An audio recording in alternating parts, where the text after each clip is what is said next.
time, I'd watch the tree and the faces it made at me. When the street light next to it was working, soft shafts of orange thrust out of its clutch of leaves as though in a slow explosion. If my parents weren't arguing, its shushing was the last thing I heard every day. Winter, it would become just another famished thing, along with the exposed bones of more demolished houses on our dwindling street. The rapping of night turned diggers into still monsters cocking their heads for the slightest sound. These brittle days flogged the life from me. The tree was a dead thing, a totem which everything around tried to mirror. The ground turned black and white, save for the people it cradled and quietly sucked the life from. My friends, my family, we were all grey things dying with the town. Skies at the year's arse end were birdless and stained with the breath of the detergent factory. Any grass was bleached by exhaust fumes, any snow that might have prettified the place was streaked with filth. When we met by the tree, me, Rob and Dave, it was as if the lethargy of the wood had crept up through its roots into us. Our playtimes were morbid affairs. We dug in the soil for life and mashed or torched it. We threw stones at trains as they passed behind the hospital and pissed into empty crisp packets which we flung at pensioners by the bus stop. It's not autobiographical, by the way. On the days we made it into school, of which we only had another 6 months till we left, we behaved so badly we were forced to stand in the corridor. Often, we just buggered off home again. It became so cold, I had trouble sleeping. On nights like that, I would look out for my dad returning from the pub at the end of our street. The murmuring wireless downstairs told me what Mum was doing. Sometimes, with a lull in the music, I'd hear the clack of needles as she knitted something she never seemed to finish. More often than not, when Dad appeared, Mum would be in bed, and he'd stroll down to the house with a woman linking him. The branches of the tree appeared to become more lively then, as though in welcome of something it knew. Sorry, this is sinking on me.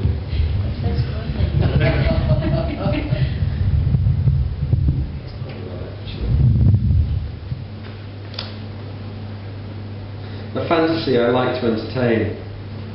Standing beneath the tree, they'd smoke and chat, and I'd sometimes see his face rippling beneath the tree's restless shadow. Their bodies might sag against each other, and his eyes would roll till I saw white embedded in the orange of his skin, his teeth clenched like a yellow bar as her hand briskly rubbed a dark area between them. After a while, he'd kiss her goodbye, slipping into the house while I watched her lurch towards the main road, the tree's long black fingers falling upon her. I'd hear Dad getting into bed, Mum's laughter, and the tired song of their mattress for a few minutes, till silence returned and I lay clenched in my blankets thinking of Dad's eyes rolling deep into his head beneath the tree. Weekends, when he wasn't working, he spent at the allotments. Sometimes I went along to help. It was good to walk down there on my own.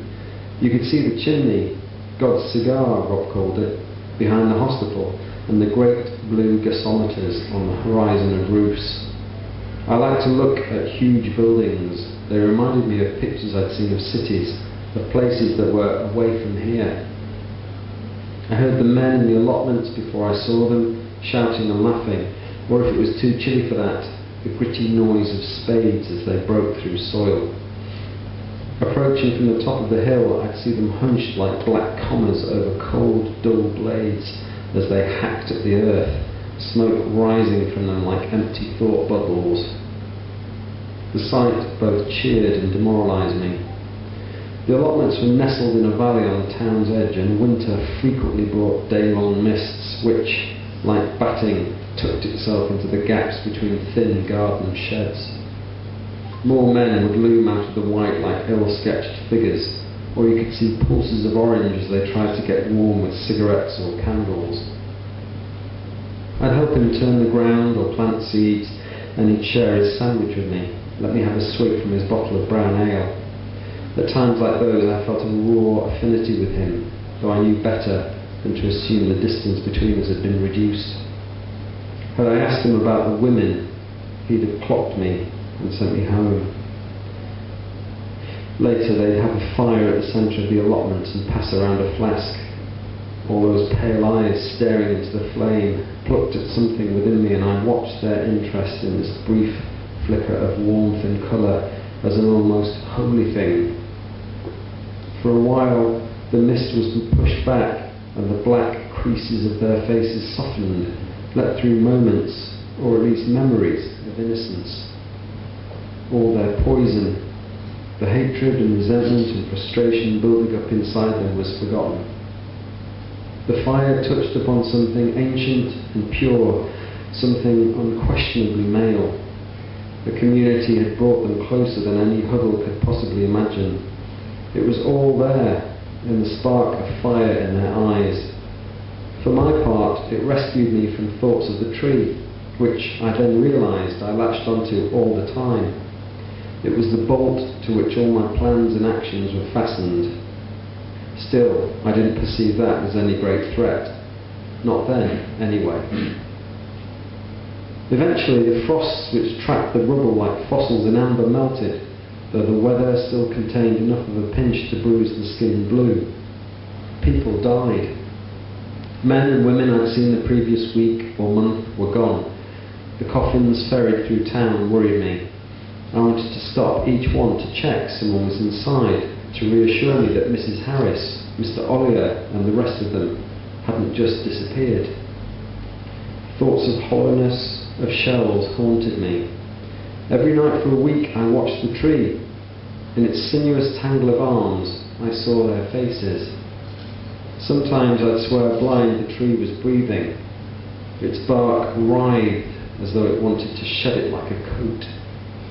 My dreams were filled with glistening flashes of what moved underneath, but, thank God, I forgot upon waking.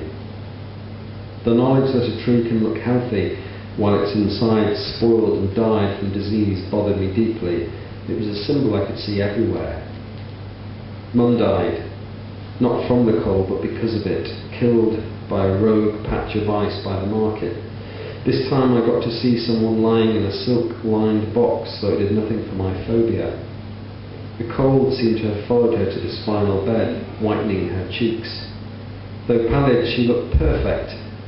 Dad cuffed me when I kissed her waxen mouth. I cried even harder when he gathered me in his arms and whispered sorry. I saw less and less of Rob and Dave. Ironically, the absence of my mother proved more a check on my behaviour. Perhaps a more acute guilt was involved. Anyway, I stopped playing cruel games and took to drawing the tree. From a new angle, looking at it with my back to the demolished terrace, it seemed fatter, and its trunk was curved and knotted like a spine wrenched out of true.